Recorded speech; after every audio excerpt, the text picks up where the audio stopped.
नमस्कार दोस्तों, स्वागत है हमारे YouTube चैनल जिसका नाम है टाइम्स एकेडमी जयपुर। और दोस्तों, जो हम आपको संविधान पढ़ाने जा रहे थे उसका जो चैप्टर था संवैधानिक विकास, उसकी हम आज तीसरी सीरीज लेके आएंगे। मतलब हम पार्ट 3 लेके आ रहे हैं। ठीक है दोस्तों, तो पार्ट 3 हम स्टार्ट करने वाले हैं। तो देखो आप, संवैधानिक विकास जो हमारा चैप्टर है, तो चैप्टर लिख देता हूँ मैं। ये है हमारा संवैधानिक विकास।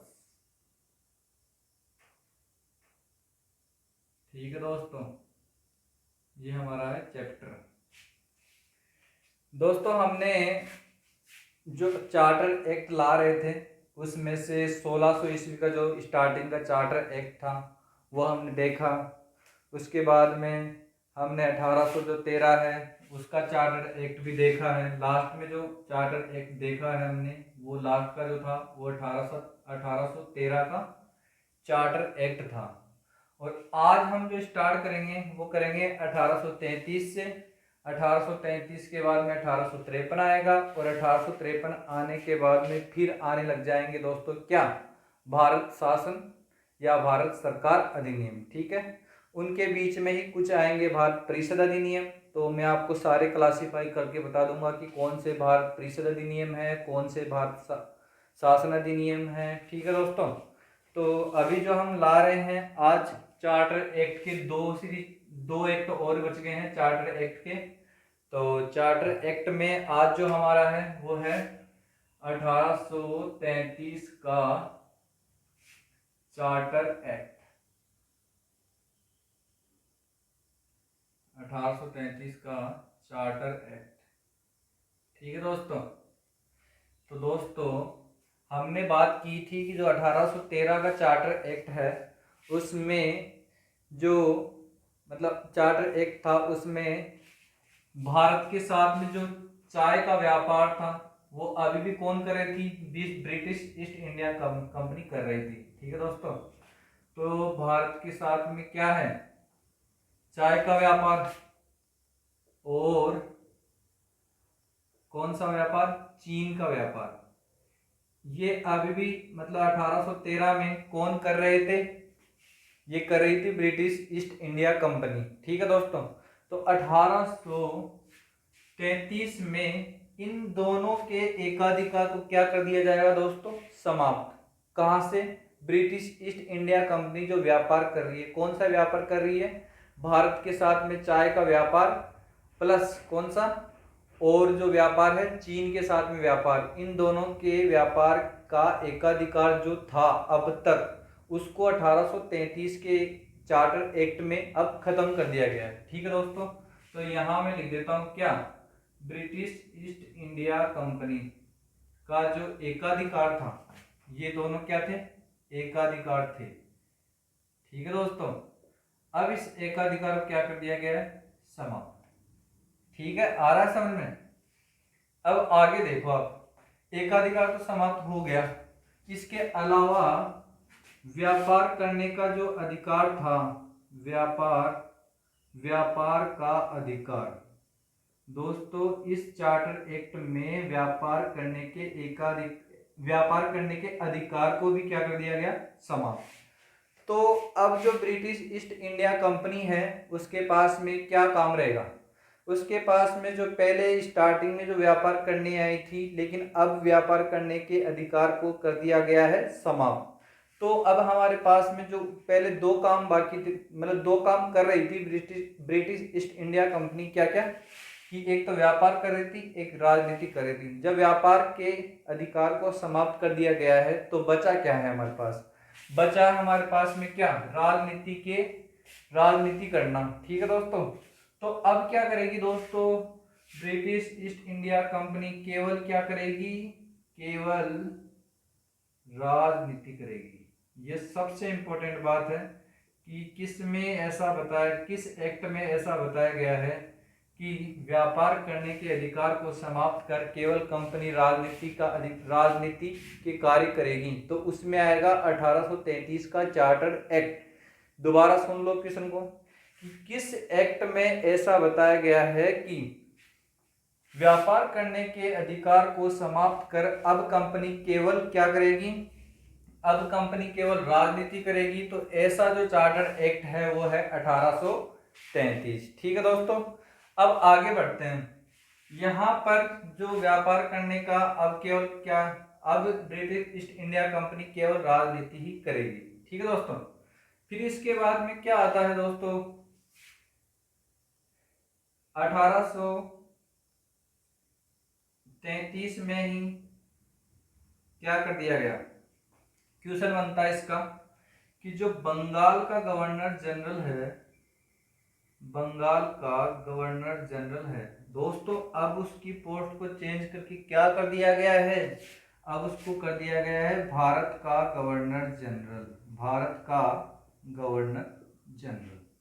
ठीक है, तो हमारे पास में दूसरा फैक्ट आया है कि 1833 में ही बंगाल के गवर्नर जनरल के पद को समाप्त करके अब भारत का गवर्नर जनरल बना दिया गया। ठीक है दोस्तों, तो ये जो बंगाल का गवर्नर जनरल बना है वो बना कौन है, सॉरी भारत का गवर्नर जनरल जो बना है वो बना कौन है, उसका मैं एक छोटी सी ट्रिक देता हूं, लॉर्ड विलियम बेंटिक। पूरा नाम याद रखने के लिए एक छोटी सी बात है, ये लो यहाँ भी हो गया लॉर्ड विलियम बेंटिक। तो क्वेश्चन 2 बन गए यहाँ से, क्या क्या बन गया कि बंगाल का अंतिम गवर्नर जनरल कौन है या कौन था, सॉरी बंगाल का अंतिम गवर्नर जनरल कौन था, लॉर्ड विलियम बेंटिक। और भारत का प्रथम गवर्नर जनरल कौन है, वो भी है लॉर्ड विलियम बेंटिक। ठीक है दोस्तों, अब जो ये भारत का गवर्नर जनरल बना है उसको क्या दे दिया गया है, जिस प्रकार से बंगाल के गवर्नर जनरल को 4 सदस्यीय टीम दी गई थी, एक टीम दी गई थी, ठीक है, उसी प्रकार से इसको भी क्या दी गई है, 4 सदस्यीय परिषद। ठीक है, और ये गवर्नर जनरल और ये परिषद मिलकर काम क्या करेंगे, इन दोनों का काम है दोस्तों क्या करना, विधि का निर्माण करना। क्या है दोस्तों काम, विधि निर्माण करना, विधि निर्माण करना। ठीक है दोस्तों, तो ये विधि, सॉरी इसमें आएगा 4 सदस्यीय विधि परिषद, विधिक परिषद। ठीक है, तो इन सब का काम क्या है, विधि का निर्माण करना। ठीक है दोस्तों, अब जो ये 4 सदस्यीय विधिक परिषद है, इसी परिषद में हमारे पास में उस समय क्या किया गया, एक पद सृजित किया गया और उस पद का नाम क्या है, विधि परिषद, विधि सदस्य। तो दोस्तों ये जो 4 थे उन 4 में से एक कौन है, विधि सदस्य है। और पहली बार जो विधि सदस्य बना था वो है कौन, लॉर्ड मेकाले। कौन बना था दोस्तों, वो बना था लॉर्ड मेकाले। ये कौन बन गया, इन 4 सदस्यीय विधि परिषद में कौन बना है, एक सदस्य विधि, एक सदस्य कौन है, विधि सदस्य, और ये विधि सदस्य कौन है, लॉर्ड मेकाले। ठीक है दोस्तों, लॉर्ड मेकाले क्या बना दिया गया, अब विधि सदस्य बना दिया गया। अब भाई लॉर्ड जो ये लॉर्ड मेकाले है इसने किया क्या, इसने 1834 ईस्वी में लॉर्ड मेकाले को बना दिया गया क्या, अध्यक्ष। तो लॉर्ड मेकाले की अध्यक्षता में क्या किया गया,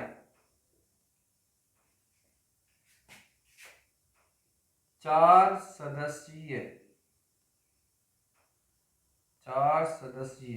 क्या, 4 सदस्यीय विधि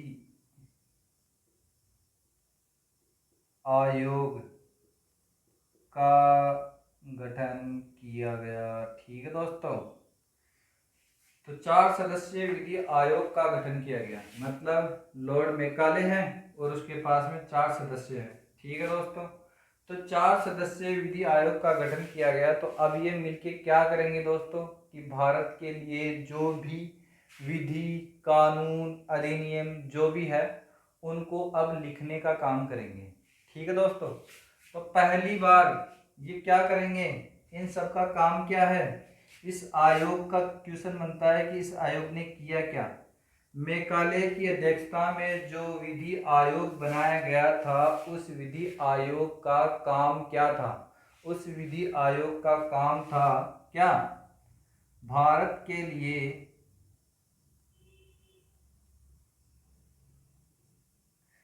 आए हुए या आने वाले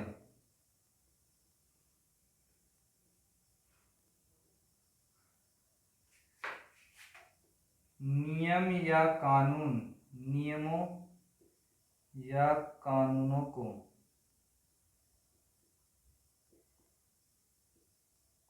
क्या लिपिबद्ध करना।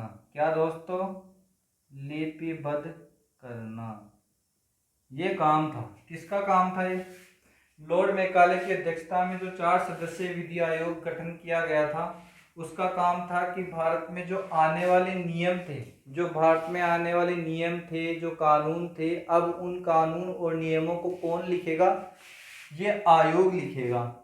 ये आयोग उनको नियमों और कानूनों को लिपिबद्ध करेगा। तो क्वेश्चन ये आता है कि जो अपना भारत है, भारत का संविधान है जो लिखित है, तो इस भारत के संविधान की जो लिखित है, इस लिखित मतलब लिखा हुआ क्या है वहाँ पे, कानून और नियम, तो इसकी प्रथम पहल किस चार्टर्ड एक्ट में की गई थी। दोबारा सुन लो कि भारत का जो लिखित संविधान है उसके लिए प्रथम पहल किस चार्टर्ड एक्ट में की गई थी। तो प्रथम पहल जो चार्टर्ड एक्ट में की गई थी वो था 1833 का चार्टर एक्ट। ठीक है, उस चार्टर एक्ट में क्या किया गया, एक विधि आयोग बनाया गया, उसकी अध्यक्षता कौन की, किसने की है, लॉर्ड मेकाले ने। और वो क्या कर रहा है, अब नियमों और कानूनों को क्या कर रहा है, लिपिबद्ध कर रहा है। बस ये ध्यान रखो आप। ठीक है दोस्तों, तो एक बार इसका स्क्रीनशॉट लो आप, तो आगे इसमें और बता रहा हूँ। ठीक है,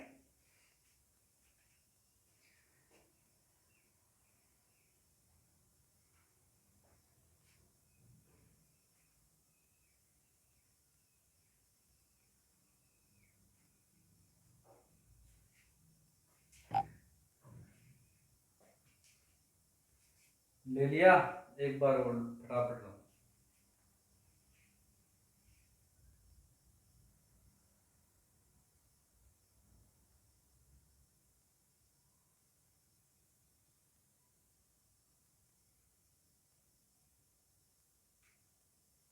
ठीक है, अब देखो यहाँ पे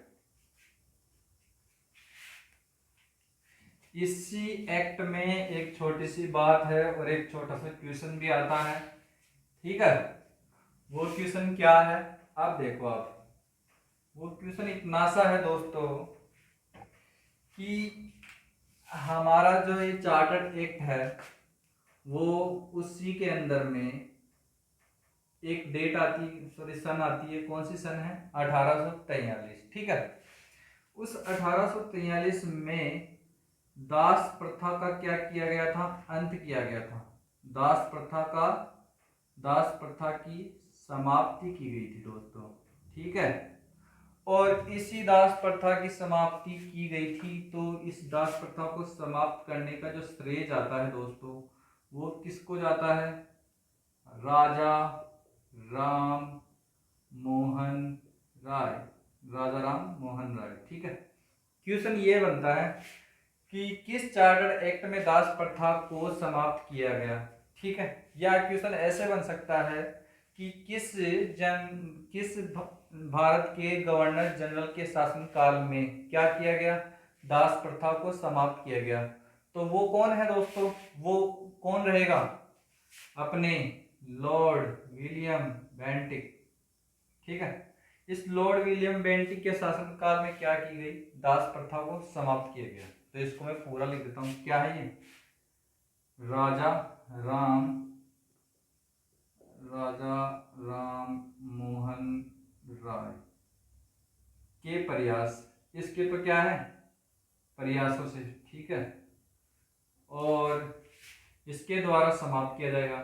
सही है नहीं है? क्योंकि ये कौन है? Governor general. तो कौन है?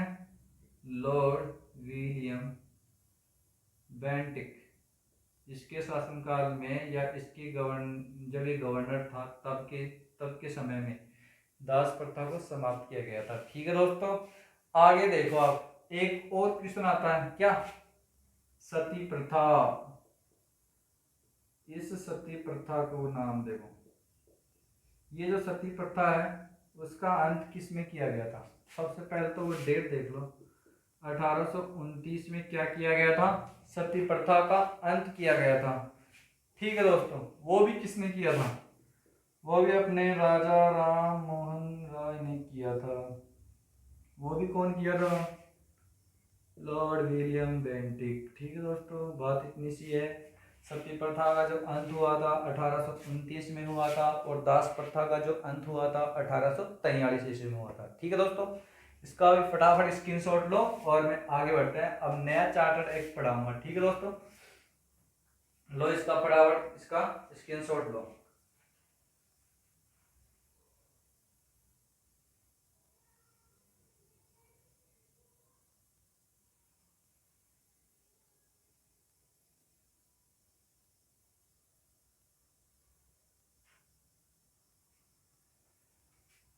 ठीक है दोस्तों, ले लिया? अब देखो आप, अब जो ये चार्टर्ड एक्ट है वो है कौन सा? 1853 वाला चार्टर्ड एक्ट है। ठीक है दोस्तों, तो ये जो 1853 वाला चार्टर्ड एक्ट है उसकी देखो क्या खास बात है। उसकी खास बात इतनी सी है कि जो ब्रिटिश ईस्ट इंडिया कंपनी है वो क्या करने लग गई थी? वो व्यापार से राजनीति के अंदर चली गई थी। ठीक है, तो जो ये अंग्रेज है हर बार चार्टर एक्ट में कुछ नया करते हैं, नया करते हैं। तो इस बार चार्टर एक्ट में उन्होंने क्या नया किया है दोस्तों? उन्होंने नया ये किया है कि जो राजनीति का जो कार्य था, ठीक है, किसका काम था? अभी ब्रिटिश ईस्ट इंडिया कंपनी का राजनीतिक कार्य था।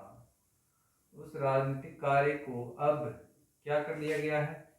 दो भागों में बांट दिया गया है। ठीक है दोस्तों, क्या क्या? एक तो ये करेंगे प्रशासनिक कार्य और एक करेंगे विधायी कार्य। प्रशासनिक कार्य करेंगे, एक विधायी कार्य करेंगे। तो दोस्तों, हमने जो पहली क्लास थी जिसमें हमने क्या पढ़ाया था आपको? संविधान का विकास। ठीक है, कैसे क्या हुआ, संविधान की आधारभूत जानकारी जो थी उसमें, उस चैप्टर में हमने एक चीज पढ़ाई थी कि जो प्रशासनिक कार्य है वो कौन करती है? प्रशासनिक कार्य के लिए किसको रखा गया है? 3 ऑप्शन है, व्यवस्थापिका या कार्यपालिका या न्यायपालिका। तो इसमें है प्रशासनिक कार्य के लिए जो रखा गया था दोस्तों, वो किसको रखा गया था? कार्यपालिका को।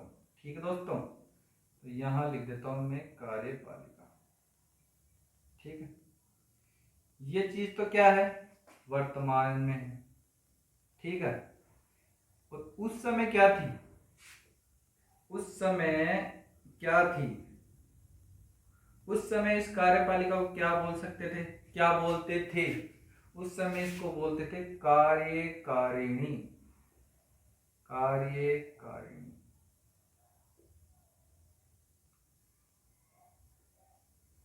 ठीक है दोस्तों, ये क्वेश्चन बनता है कि आज के समय में जो कार्यपालिका है उस जमाने में या 1853 के चार्टर एक्ट में किस नाम से जानी जाती थी? कार्यकारिणी। ठीक है, तो कार्यकारिणी में कौन आएगा? गवर्नर जनरल प्लस 4 कार्यकारिणी सदस्य। ठीक है, तो ये चारों मिलके सब अब क्या करेंगे? केवल प्रशासनिक कार्य करेंगे। और प्रशासनिक कार्य में हमने क्या बताया था दोस्तों? कानून को लागू करना। सॉरी, कार्य, हाँ, जो कार्यपालिका है उसके कार्य में हमने क्या बताया था दोस्तों? कानून को लागू करना। ठीक है दोस्तों, तो कानून को ये लागू ही कर रहे हैं। इसका मतलब ये हुआ कि ये क्या कर रहे हैं? अभी कानून बना नहीं रहे। तो कानून बनाने के लिए क्या करेंगे? कानून बनाने के लिए ये है हमारी क्या है दोस्तों? व्यवस्थापिका। व्यवस्थापिका क्या करती है? कानून के लिए व्यवस्था करती है, उसके लिए क्या करती है? वो बनाती है। तो व्यवस्थापिका है विधायी के लिए, तो विधायी कार्य के लिए व्यवस्थापिका है। उस समय क्या थी व्यवस्थापिका के स्थान? चलो मैं लिख देता हूँ, यह है व्यवस्थापिका आज की डेट में। तो क्या है ये? वर्तमान में है दोस्तों। तो उस समय क्या थी? उस समय थी क्या? इस व्यवस्थापिका को क्या बोल सकते थे उस समय? उस समय इस व्यवस्थापिका को बोल सकते थे 12 सदस्यीय विधान परिषद। कुल मिला के क्या थी? विधान परिषद थी। ठीक है दोस्तों, लेकिन इसमें सदस्यों की संख्या कितनी थी? 12। ठीक है, ये विधान परिषद थी उस समय। इसका काम क्या रहेगा दोस्तों?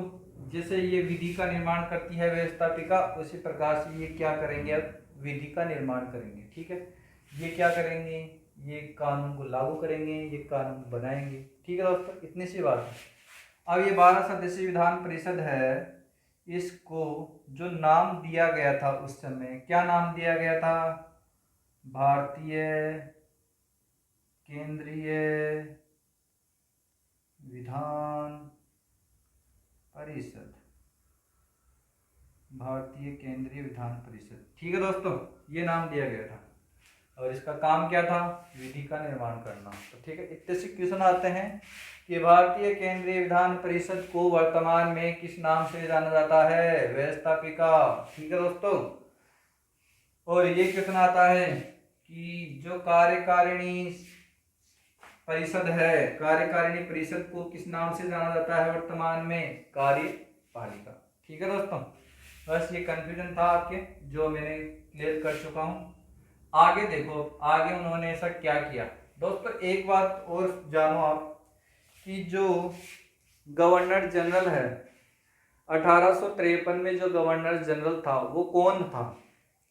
आपने रेलवे का जो स्टार्टिंग का जो डेट है, रेलवे की जो स्टार्टिंग की डेट है या रेलवे जब से स्टार्ट हुई है, तो उसमें आपने नाम भी सुना होगा, क्या? लॉर्ड डलहौजी। लॉर्ड डलहौजी के शासनकाल में रेलवे चलाई गई। ये 2-3 बार, कई बार क्वेश्चन सुना होगा। ठीक है दोस्तों, तो लॉर्ड डलहौजी के शासनकाल में जो रेलवे लाइन बिछाई गई वगैरह, तो ये कब था? वो 1853 में था। ठीक है दोस्तों, तो 1853 में क्या था? कौन था? 1853 में जो गवर्नर जनरल था किसका रहेगा? भारत का। ठीक है, कौन है? लॉर्ड डलहौजी। ठीक है, इसके शासनकाल में क्या रेलवे चलाई गई थी। और इसी के अगर आपको रेलवे की डेट पता होती ना, तो इस 1853 के शासन 53 के चार्टर्ड एक्ट में ये भी पता होता है कि गवर्नर जनरल कौन है। ठीक है दोस्तों, तो ये है। अब ये तो एक काम हो गया था उसका, जिसका चार्टर्ड एक्ट में एक छोटी सी नीति बनी थी। अब देखो क्या क्या नीति और बनी है, वो देखो। अब दूसरी नीति ये बनी है दोस्तों कि अब क्या करेंगे? अब खुली प्रतियोगिता, जो खुली भर्ती प्रतियोगिता है, ठीक है दोस्तों, उसको लागू करने का प्रावधान किया गया था इस एक्ट में। तो लिख दूं मैं आपको, खुली भर्ती प्रतियोगिता को, खुली भर्ती प्रतियोगिता को लागू करने का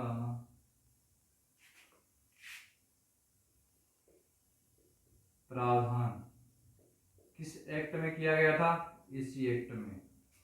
और आगे देखो, आगे ये देखो कि जो मैकाले हैं, वो मैकाले अभी भी कुछ ना कुछ करेगा। क्या करेगा दोस्तों? देखो 1853 है, उसके एक साल बाद में वहां भी वो क्या आया था? एक साल बाद में आया था कुछ ना कुछ। तो एक साल बाद में इसने क्या करा? 1854 में क्या बनाई गई? मैकाले समिति।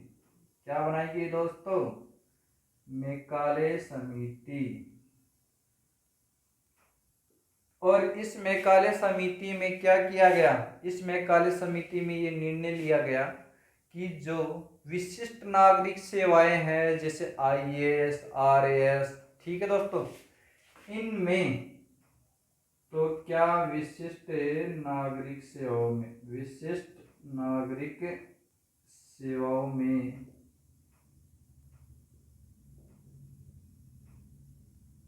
भारतीयों को शामिल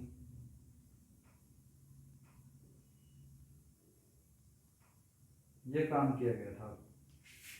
मैकाले की समिति में निर्णय लिया गया था कि विशिष्ट नागरिक सेवाओं में अब क्या किया जाएगा, भारतीयों को शामिल किया जाएगा। ठीक है दोस्तों, विशिष्ट नागरिक सेवाएं कौन कौन सी है, आरएएस, आईएएस। ठीक है दोस्तों, अब इसका एक स्क्रीनशॉट लो और आगे जो मैं आपको चार्टर्ड एक्ट पढ़ाने जा रहा हूं वो देखो आप।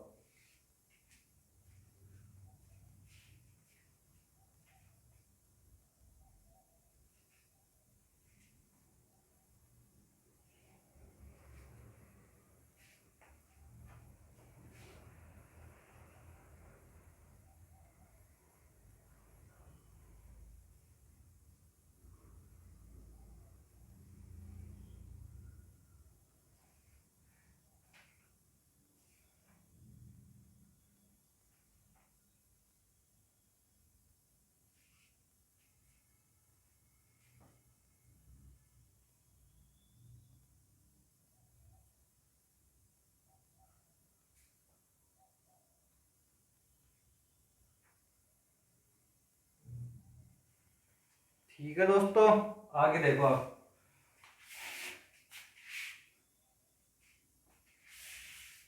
अब जो हमारे पास जो चार्टर्ड एक्ट है वो अब चार्टर्ड एक्ट नहीं रहेगा, क्या रहेगा दोस्तों। हमने एक बात सुनी, हमने पढ़ी है, क्या पढ़ी है, 1857 की क्रांति।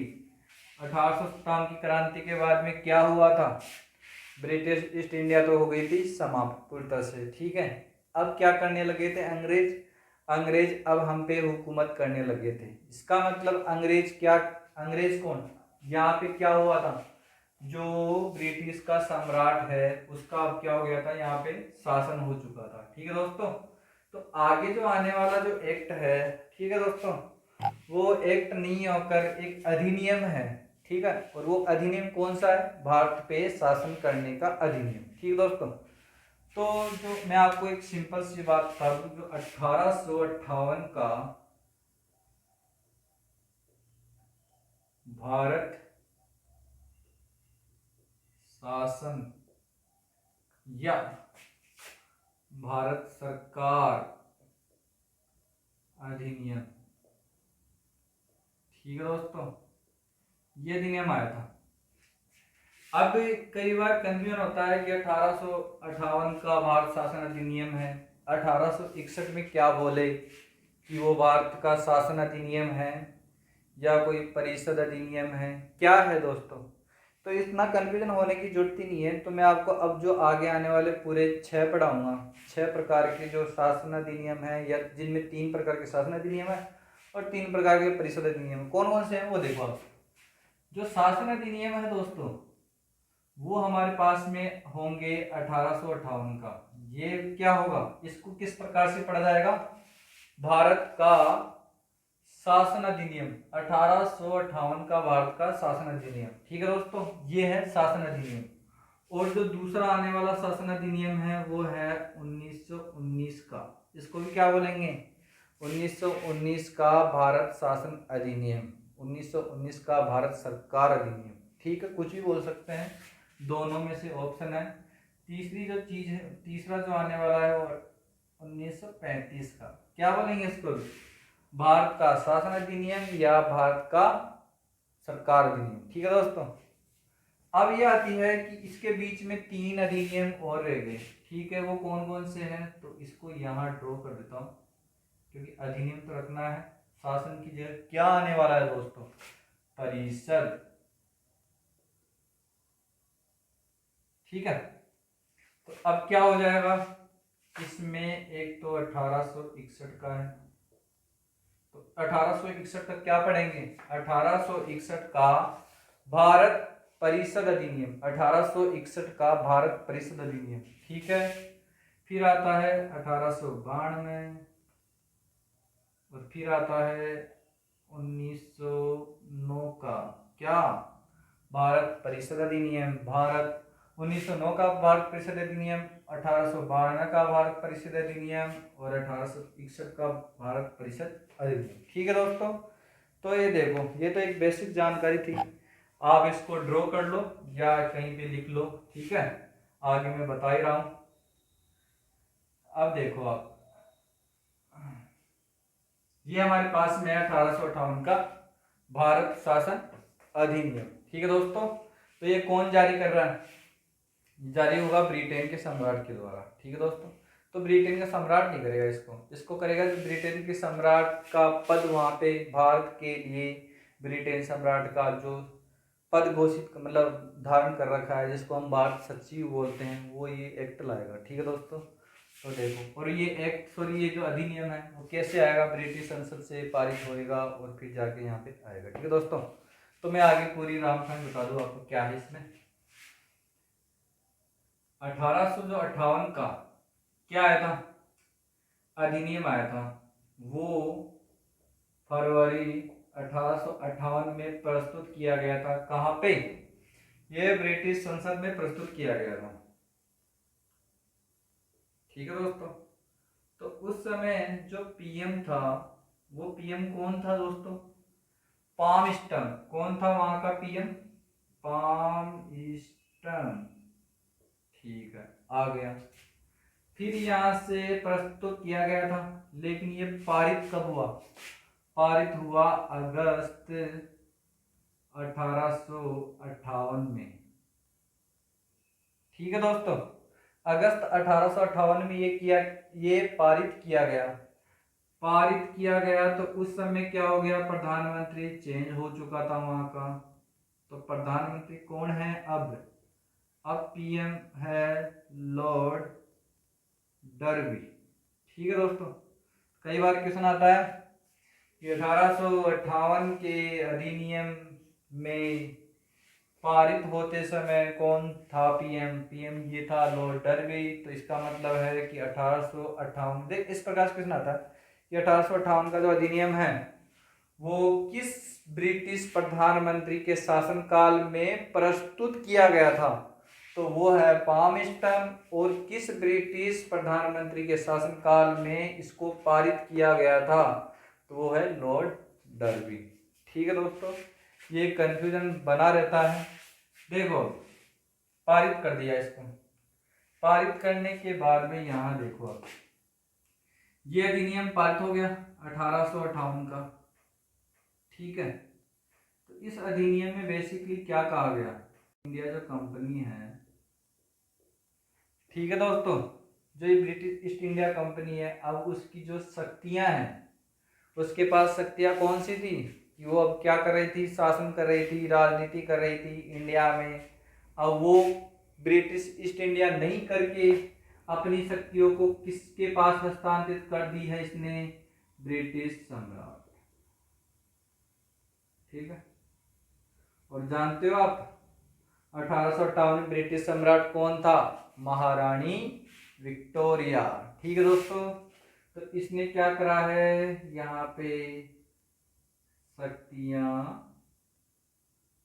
हस्तांतरण की है। ठीक है, अब जो शासन करेगा, जो राजनीति करेंगे, वो सब ब्रिटिश सम्राट के हाथ में। ब्रिटिश सम्राट ने, अब ऐसा है कि ब्रिटिश सम्राट तो इस कार्यभार को संभाल नहीं सकता। ठीक है, तो भारत के लिए काम करेगा कौन? भारत के लिए काम करेगा वहां पे बैठा भारत सचिव। तो इसका मतलब एक पद लाया गया, उस पद का नाम है क्या दोस्तों? उस पद को हम बोल सकते हैं भारत सचिव, जिसको हम बोलते थे क्या? मंत्री, भारत मंत्री भी बोलते थे। ठीक है, तो ये क्या करेगा? ब्रिटिश सम्राट के संदर्भ में इन शक्तियों का प्रयोग, दोबारा सुन लो, ब्रिटिश सम्राट के संदर्भ में इन शक्तियों का प्रयोग भारत के लिए भारत का सचिव करेगा। जो कहाँ बैठेगा? जो बैठेगा तो कहाँ? ब्रिटिश संसद में। कहाँ बैठा है ये कहाँ बैठा है? ब्रिटिश संसद में। और अगर ये ब्रिटिश संसद में ही बैठा है तो ये उत्तरदायी किसके लिए होगा? ये उत्तरदायी किसके लिए होगा? ब्रिटिश संसद के लिए। ठीक है, ये बंदा उत्तरदायी किसके लिए हुआ है? ब्रिटिश संसद के लिए। ठीक है, अब इस भारत सचिव की या भारत मंत्री की सहायता करने के लिए क्या किया गया? एक टीम बनाई गई। ठीक है, उस टीम में कितने सदस्य हैं? 15 सदस्यीय भारत परिषद। क्या है दोस्तों? ये 15 सदस्यों का एक दल है जिसको नाम दिया गया है 15 सदस्यीय भारत परिषद। ठीक है दोस्तों, तो ये क्या है नाम? भारत परिषद। अब बात यह है कि ये भारत परिषद है, वो सहायता करने के लिए किसकी है? किसकी सहायता करेगा? भारत के सचिव की या भारत के मंत्री की। ठीक है दोस्तों, जब ये इसकी सहायता ही कर रहा है तो ये भी इसके साथ ही होना चाहिए। ठीक है दोस्तों, तो क्वेश्चन इतना सा है कि जो भारत का सचिव है, देखो यहां से भारत सचिव और भारत परिषद 15 सदस्य। ठीक है दोस्तों, इन दोनों का मुख्यालय कहाँ पर है? इन दोनों का मुख्यालय है लंदन में। ठीक है, ये लंदन में बैठेंगे, लंदन में राजनीति बनाएंगे। ठीक है दोस्तों, अब यहाँ से काम इनका हो गया समाप्त। ठीक है दोस्तों, ये जो भी इनका भारत शासन अधिनियम है वो वहाँ से पारित करा करू के और लेके आएंगे। और ये जो बंदा है भारत सचिव या भारत मंत्री, वो ब्रिटिश संसद के लिए ही उत्तरदायी है, इंडिया इधर किसी के लिए उत्तरदायी नहीं है। तो ये तो चलो वहाँ से अपना काम करके और भेज दिया। ठीक है दोस्तों, ये भारत सचिव बैठा भी कहाँ पे है? अपने मतलब ब्रिटेन में। ठीक है दोस्तों, ये वहाँ से भेज दिया अपना जो भी कानून है, जो भी अधिनियम है वहाँ से भेजता है। ठीक है, किसके संदर्भ में? इसके संदर्भ में। वो बंदा भेजेगा इसके संदर्भ में, तो आता है यहाँ पे। ठीक है दोस्तों, यहाँ आने के बाद में उस काम को करेगा कौन? गवर्नर जनरल, भारत का गवर्नर जनरल। ठीक है दोस्तों, तो गवर्नर जनरल को अब क्या बना दिया गया था? इस एक्ट में गवर्नर जनरल को बना दिया गया था क्या? वायसराय। ठीक है दोस्तों, वायसराय का पद क्रिएट किया गया था। लेकिन प्रॉब्लम यह है कि जो वायसराय जो है वो किसके लिए? ओनली भारत का जो सचिव है उसके लिए काम करेगा। तो भारत का सचिव किसके लिए काम कर रहा है? ब्रिटिश सम्राट के लिए। तो मतलब अल्टीमेटली जो ये गवर्नर जनरल है वो किसके लिए काम कर रहा है? सम्राट के लिए। अगर ये सम्राट के लिए कार्य करता है तो ही ये वायसराय कहलाता है दोस्तों। क्या केवल ब्रिटिश सम्राट के लिए कार्य करे? अगर ये केवल ब्रिटिश सम्राट के लिए कार्य करता है तो ये क्या कहलाता है? वायसराय। और अगर ये गवर्नर जनरल जो है वो अपनी हुकूमत या अपना जो भी कार्य है किसके लिए कर रहा है? देशी रियासतों के लिए, तो क्या होगा? तो वही क्या है? तब तो वही क्या कहलाएगा? Governor general. ठीक है दोस्तों, अगर ये जो गवर्नर जनरल है वो ब्रिटिश सम्राट के लिए कार्य करता है तो कहलाता है वायसराय। और अगर नहीं करता है तो देशी रियासतों के लिए कार्य करेगा या किसी और के लिए, तो अपने ही लिए भारत के लिए कार्य करेगा, तो ये क्या कहलाएगा? तो ये कहलाएगा गवर्नर जनरल। ठीक है दोस्तों, तो यहाँ पे एक क्वेश्चन आता है, क्या आता है? भारत का प्रथम वायसराय और गवर्नर जनरल कौन था? ये क्वेश्चन आता है, भारत का प्रथम वायसराय और गवर्नर जनरल कौन था। ठीक है दोस्तों, तो इसको क्या बोल सकते हैं, लॉर्ड, क्या है ये, कौन था इस समय गवर्नर जनरल। देखिए सोच के बताओ आप, ऑप्शन देता हूं आपको मैं, बेंटिक नहीं था। ठीक है दोस्तों, तो ये कौन था, लॉर्ड स्टेना, इसका एक थोड़ा नाम कंफ्यूजन हो रहा है दोस्तों। भारत का प्रथम, देखो एक क्वेश्चन ये आता है, ये तो छोड़ो, ये बताऊंगा इसका, भारत का प्रथम भारत सचिव, प्रथम भारत सचिव कौन था, ये था लॉर्ड स्टेनले। क्या था, लॉर्ड स्टेनले। ठीक है, ये भारत का जो प्रथम वायसराय और गवर्नर जनरल था दोस्तों, ये कौन था, लॉर्ड कैनिंग। कौन था दोस्तों, लॉर्ड कैनिंग। इतना सा ध्यान रखना। क्वेश्चन हो गए दो अपने पास में। भारत का प्रथम वायसराय और गवर्नर जनरल था लॉर्ड कैनिंग, और भारत का प्रथम सचिव, जो भारत सचिव था वो लॉर्ड स्टेनले था। ठीक है दोस्तों, यहाँ तक आया समझ में, बिल्कुल एकदम ठीक है। अब आगे क्या है क्या नहीं है, इसका स्क्रीनशॉट लो। और दोस्तों इसकी अगर किसी को पीडीएफ चाहिए तो मेरे को कमेंट कर सकता है, और मैं आपको व्हाट्सअप नंबर भी देता हूँ, जिससे कि आपको कभी भी पीडीएफ चाहिए, इन सभी की लिखित पीडीएफ चाहिए, तो मेरे को आप व्हाट्सएप कर सकते हैं, मैं आपको पीडीएफ सेंड कर दूंगा। ठीक है दोस्तों, अपनी हाथों से लिखी हुई जो पीडीएफ है, मैं रोजाना इसके लिए पहले नोट्स बनाकर और फिर आपको ढंग से पढ़ाता हूँ। ठीक है दोस्तों, तो जितनी अब तक की जितनी भी मैंने मतलब ये पढ़ाया है मैंने, उसका सारा पीडीएफ मैं आपको भेज दूंगा। अगर आप किसी को चाहिए तो मेरे को बता देना। ठीक है दोस्तों, इसका आप स्क्रीनशॉट ले चुके हो, इसको पॉज करके और एक बार स्क्रीनशॉट ले लो आप, ज़्यादा टाइम वेस्ट नहीं होगा।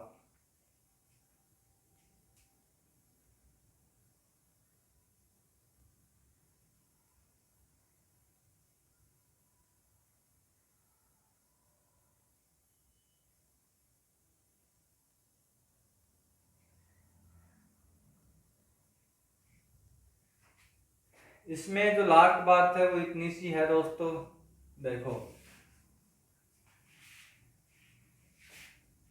इस एक्ट में या इस शासन अधिनियम में जो लास्ट बात है वो सिर्फ छोटी सी है, और क्या है वो सब जानते हैं, क्या जानते हैं वो, देखो अभी जो अंतिम बात है वो इतनी सी है दोस्तों, क्या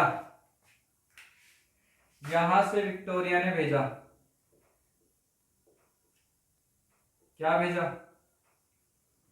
शासन या सरकार अधिनियम। ठीक है दोस्तों, इस सरकार अधिनियम को गवर्नर जनरल क्या करेगा, पढ़ेगा।